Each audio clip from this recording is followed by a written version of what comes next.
Jealousy clouded the heart of this woman, driving her to an unthinkable act. She buried her husband alive, convinced he was being unfaithful. This gripping story will leave you astonished, so sit back, relax, and follow along. If you're new to this channel, don't forget to like, share your thoughts in the comments, and subscribe with notifications turned on to stay updated with our latest stories.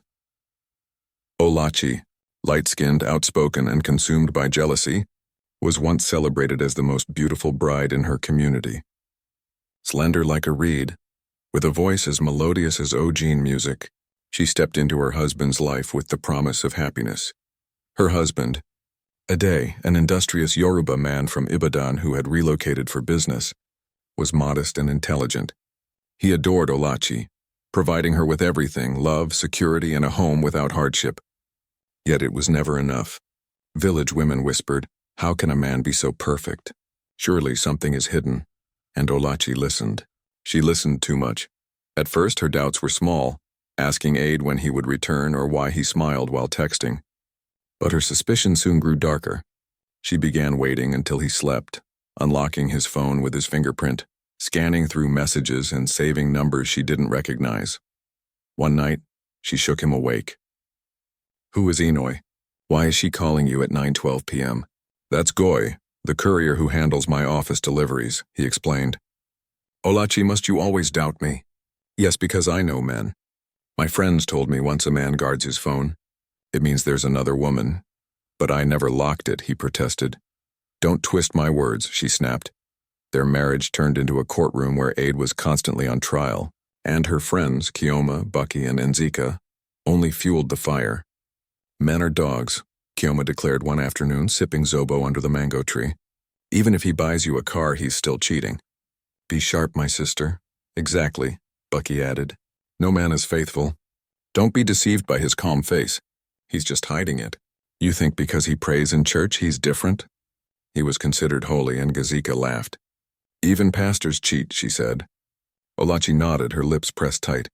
Each word felt like another nail sealing away her peace. That night, Adair returned from work late, exhausted, his shirt damp with sweat. He placed a small gift bag on the table. "I saw these earrings and thought you'd like them," he said with a smile. But Oluchi didn't touch the bag. Her eyes narrowed. "Where were you before coming home?" "The office. Then I stopped by Mecca's shop to fix the car light." "Lies, you smell like perfume." "It must be the car freshener." "Which woman are you seeing, Adair?" He stared at her, stunned. "This again?" "Yes," she screamed. "Because I know the truth. You men think women are fools?" Adair slumped into the couch, rubbing his temples. "Oh, Lucci, what happened to us?" She gave no reply. Instead, she picked up the gift bag and threw it in the trash. The next morning, Oluchi rose before Adair.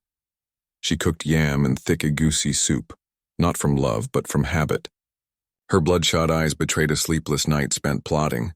She would not rest until she discovered the woman she believed had stolen his heart. When Adair left for work, she followed him in a friend's car.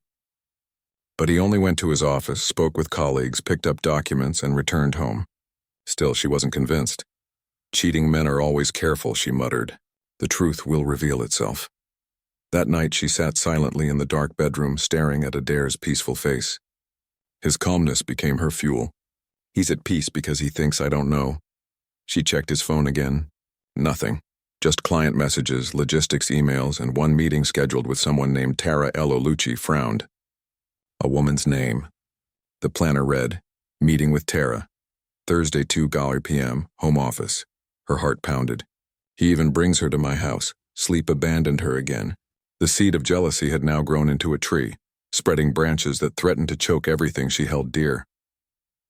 By afternoon, the sun burned high over Yumwakoro, pressing heat onto zinc rooftops. Inside Oluchi's compound, the air was unnervingly still, like silence before a storm. She stood by the curtain, arms folded, watching the gate like a hunter.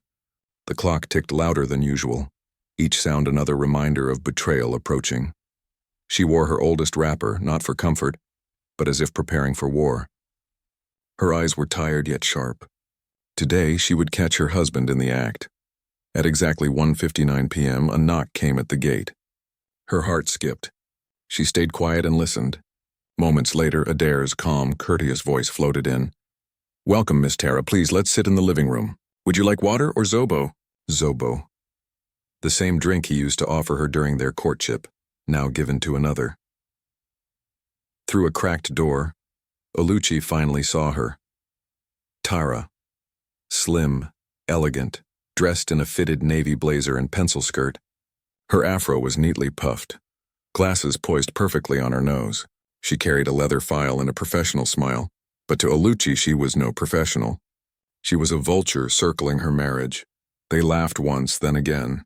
Something in Ollie snapped. She stormed in without warning, her wrapper trailing behind her like a banner. So this is it? The room froze. Tara's mouth fell open and Adair quickly stood. Olachi, please calm down. I will not calm down. You bring a prostitute into my house and expect me to be quiet. Tara stepped back carefully. Madam, I think there's been a misunderstanding. Shut up, Olachi shouted. Do you think I don't know what you are? Cheap Jezebel. Adair moved toward her. Olachi, she's not who you think. She's a business partner from Abuja. She's here to invest. Olachi's hands shook with anger. Liar, you think I didn't see your planner?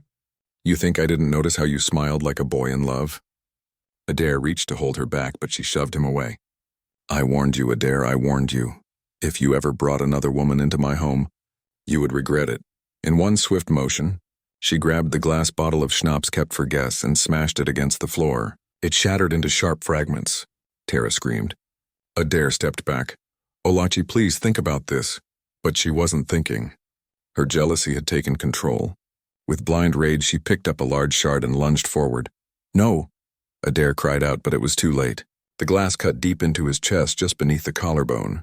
His cry of pain echoed through the room. He staggered back, eyes wide, clutching the bleeding wound before collapsing. Blood spread across his white shirt like red wine spilling on cloth. Tara screamed again, frozen in shock. Help, somebody help! But Olachi stood trembling, the bloody shard still in her hand. Adair lay motionless. Only then did the horror hit her. What have I done? Tara ran out of the house, disappearing into the neighborhood, whether to seek help or to escape. Olachi didn't know. She dropped to her knees beside her husband, pressing her hand against his chest, desperate for movement, for breath. Adair, please? Her voice cracked, but silence answered. Blood kept flowing. Her hands clutched her head. What have I done? What have I done? The sun began to set. Olachi sat on the cold floor, her wrapper damp with sweat and tears, staring at her husband's still body. The broken bottle beside her seemed to accuse her. His chest was still warm but fading. His lips barely parted. He's dead, she whispered hollowly. I've killed my husband. She rocked back and forth, covering her ears, trying to drown out her own thoughts. You've killed him. The man who loved you. Dragging herself to the rug, she grabbed her phone and dialed the only person she could trust. Amaka, her childhood friend, the one who always told her, do what you must. Don't let any man make you a fool. The line rang once, twice. A sleepy voice answered. Hello? Amaka, Olachi whispered, trembling. I'm in trouble. I've done something. Something terrible. What is it? Amaka asked, instantly alert. I think I've killed Adair. There was silence. Then a sharp gasp. Where are you? At home. Please come. 35 minutes later, Amaka arrived, hood pulled low, her face pale, as if she already knew the weight of what had happened. She stepped in and froze at the doorway, staring at Dez's motionless body on the floor. Jesus, I didn't mean to. It just happened. He was laughing with that woman. Ouchie broke into sobs. Amaka didn't reply at once. She moved slowly toward the body and knelt, checking Dez's pulse with shaking fingers. She swallowed. He's not breathing normally, but there's a faint pulse. Ouchie, he's alive. Olichi looked up, eyes wide. Alive? Yes, barely. Then we can take him to the hospital. We can fix this. Amaka shook her head. Look at him. Look at the blood. The neighbors must have heard. If Tara, whoever she is, calls the police, you're finished. Ouchie's lips trembled. So what do I do? Silence followed, then Amaka said something that would change everything. We bury him. What? We bury him tonight before anyone finds out. If he wakes, let the gods decide. If he dies, at least they won't find the body. You'll be safe. Do you want to go to prison? To rot behind bars while people spit on your name? This is your only chance. Ouchie covered her face with both hands, her thoughts racing. The air smelled of panic and blood. After a long pause, she nodded. Help me. Amaka rushed out and returned with 2 old shovels from the shed. Ouchie fetched a wheelbarrow, the same one Des had used to move firewood during Hamatan. Under the cover of darkness, the 2 women dragged Des across the backyard, stumbling, grunting, sweating, and weeping. Behind the compound was a patch of ground once prepared for roses. There they decided to dig, 2 women, 1 secret. Amaka's palms bled from the wooden handle. Sweat soaked their clothes. Mosquitoes sang around them. By midnight, the shallow grave was ready. They rolled Des into it. Ouchie couldn't bring herself to look at his face. As the first handful of soil hit his chest, she broke. I'm sorry, she whispered. I didn't mean to. I just wanted to protect us. Don't talk to him, Amaka snapped. Just finish. They packed soil over him, covered the blood with sand, and leveled the ground with their feet. Silence fell. The crickets returned. A dog barked in the distance. They thought it was done, unseen, but Mama Ketchy, the elderly widow next door, had been at her window peeling melon seeds. Though weary, her eyes had seen 2 shadows dragging something heavy. She had seen the shovels and heard the cries. Mama Inchai, frail but alert, had already made up her mind. I must call the police, she muttered. This is no ordinary Wahala. Morning arrived too quietly, the kind of quiet that makes even birds hesitate. Inside the compound, Ouchie sat on the edge of her bed, arms wrapped around her knees, staring at the wall. Her face was swollen from crying. She hadn't slept. Her wrapper felt like guilt. Her heart thudded. She kept glancing at her phone, waiting for a call she didn't know would come. Tara, the police, some consequence from the grave. Amaka had stayed the night beside her, eyes wide. Now as early light filtered through the window, Amaka stood and quietly tied her scarf. I'm going home, she said. Act normal. You didn't see him. You don't know where he is. If anyone asks, say he traveled. Ouchie nodded, lips dry. Do you think they'll find out? Amaka paused at the door. Not if we stay calm. They were already too late. Just across the fence, Mama Inchai was stirring a pot of bitterleaf soup, mind sharp. She had called the police as soon as the sun rose. I saw them burying something last night, she insisted. It was a man, a body. I'm old, not blind. Soon a police van rumbled down the dusty street and screeched to a halt outside Des and Ouchie's compound. 4 uniformed officers jumped out, led by Inspector Hassan, a tall man with sharp eyes and a reputation for sniffing out lies. Knock politely, he told an officer. Before they could, the gate opened. The security man next door had seen them and let them in. Who owns this house? Inspector Hassan asked. Mr. Des and Madame Uchi, the guard replied, but I don't know if they're in. They didn't wait. The officers split up. 2 searched the yard, 1 recorded the scene on a body cam, and Inspector Hassan went to the back garden. That was when he noticed the soil, recently disturbed, still soft and uneven. He narrowed his eyes. Dig here. Within minutes, shovels were driving into the earth. Red dust rose into the air, rough and unrelenting. A neighbor glanced over the fence, then another followed. Within minutes, a small crowd had gathered in silence, watching closely. One of the officers suddenly shouted, Sir, I see fabric, looks like a white shirt. Dig more carefully, Hassan instructed firmly. The team dropped to their knees, clearing the soil with gloved hands. A sharp gasp followed. A face appeared, bloodied, swollen, but unmistakably alive. Eyelids fluttered weakly. He's breathing. One officer cried out. Another confirmed. Pulse is faint, but he's alive. They lifted the man gently, his clothes covered in dirt and blood. Get the ambulance now, Hassan ordered. A young officer rushed out to signal the ambulance already waiting nearby. The vehicle screeched into the compound as paramedics hurried in with a stretcher. Inside the house, Alucci heard the noise. Sirens, hurried footsteps. Her body turned cold. She ran to the window and froze at the sight. A man pulled out of the earth, alive, like someone returned from the dead. She staggered back, speechless. The door flew open. Police stormed in. Madame Alucci, Inspector Hassan's voice cut through the room. Where is your husband? She faltered. He traveled to Lagos. Hassan's lips curved into a bitter smile. Strange. We just pulled him from behind your kitchen. Her body stiffened, throat dry. No, that's not. Save the lies, Hassan interrupted coldly. You are under arrest for attempted murder and concealment of a body. 2 officers seized her arms as she cried, "Wait, let me explain. I thought he was dead, I didn't mean to. You should have called an ambulance." "Not taken a shovel," Hassan snapped, dragged outside, barefoot, tears streaming. She reached the gate where the crowd stood apart. There he was, on a stretcher, a breathing mask strapped to his face, eyes barely open. Her knees buckled. "Aid. Aid, please," she cried, but he did not respond. The paramedics closed the ambulance doors and drove away, carrying the man she had tried to bury, and her final chance at redemption. Moments later, a prison van screeched to a halt at Ahiala Police Division, its tires throwing up a storm of dust. Inside sat Oluchi, handcuffed, her face pale, her wrapper soaked in sweat. Her breath was shallow, but her mind screamed louder than a marketplace on fire. Lies exposed, warnings ignored, signs overlooked. Everything had collapsed like a house built on deceit. Beside her sat Amaka, her friend, arrested an hour later while sneaking into the compound with clothes and a burner phone. Now she sat in silence, no more excuses, no more advice. The van door swung open. An officer barked orders. Oluchi stepped down slowly, barefoot, her ankles trembling. The ground felt foreign, stripped of dignity. Inside the station, Inspector Hassan waited with a file in hand. He motioned toward the bench. An officer laid out a statement form on the desk.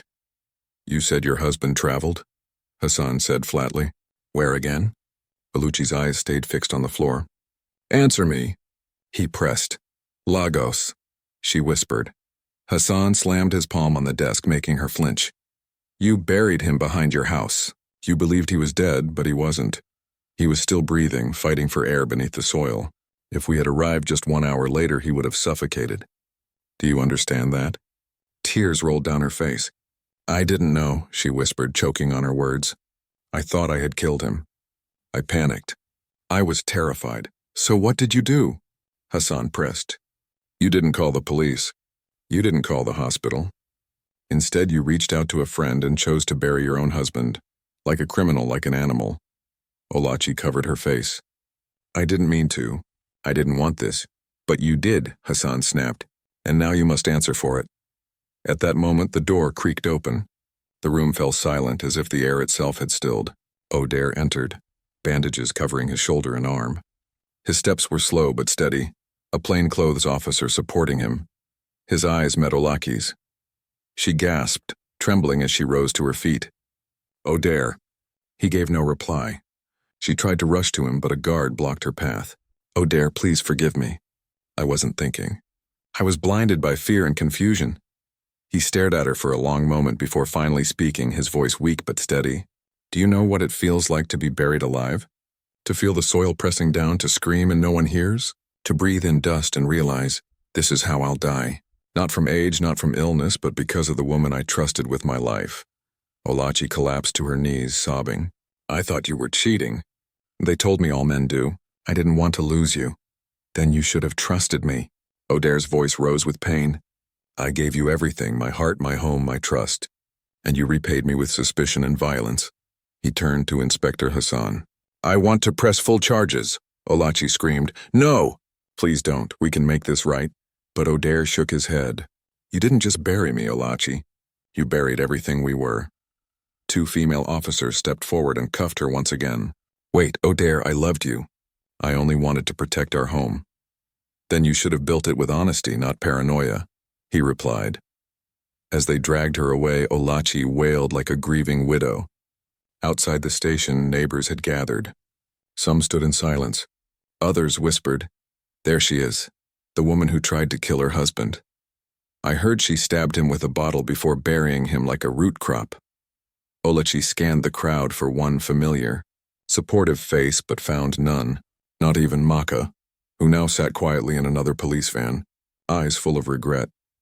As the van pulled away, Oluchi pressed her head against the cold metal bars and whispered words that would haunt her for years. "I should have trusted him. I should have listened, but it was too late." The wheels of justice had already begun to turn, and this time no shallow grave could conceal the truth.